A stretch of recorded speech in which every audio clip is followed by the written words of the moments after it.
Against the Chicago Police Department, 60 people say they were beaten, abused, and mistreated by officers during protest marches last summer. WGN's Mike Lowe is live at the Chicago Police headquarters on the South Side with more on that tonight. Mike?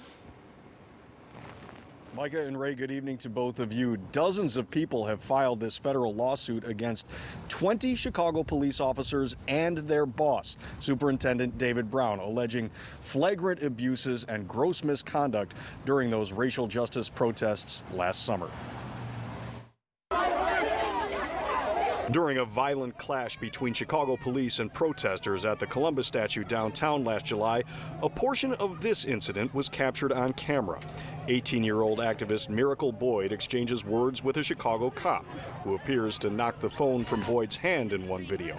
Boyd says the officer punched her in the mouth, knocking out her teeth. The officer who punched me needs to be held accountable for his actions. I was at the protest and I did nothing to deserve punched in the face and had my teeth knocked out. Today, Boyd is one of 60 people who joined a federal lawsuit against the Chicago Police Department. Was slammed on my head onto asphalt. Police pepper sprayed and beat us.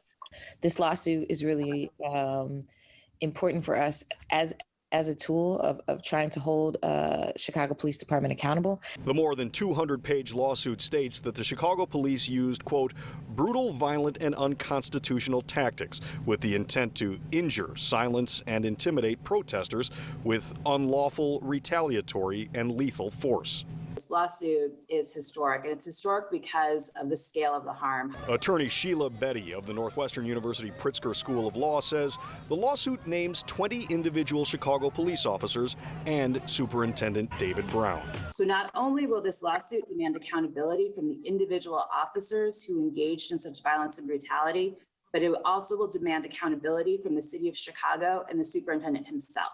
The police department referred all questions to the city law department. A spokesperson sent this written statement to WGN. These are allegations at this stage and not proof. We will review the complaint thoroughly and each allegation it contains once we have been served and respond through the courts as appropriate. In the immediate aftermath of the clashes, Superintendent David Brown blamed the violence on, quote, agitators who provoked police into responding with force by changing into black clothes, using umbrellas to conceal their identities from cameras, hurling frozen water bottles, and launching fireworks at officers. But the lawsuit claims the Chicago police were the aggressors who violated constitutional protections of free speech and against illegal searches and seizures and unlawful arrests. Today, the mayor and city council, they are at a turning point.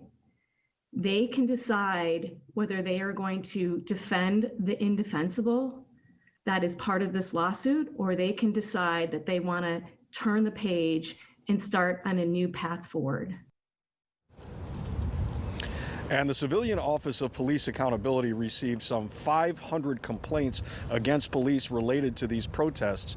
170 of those complaints remain active investigations.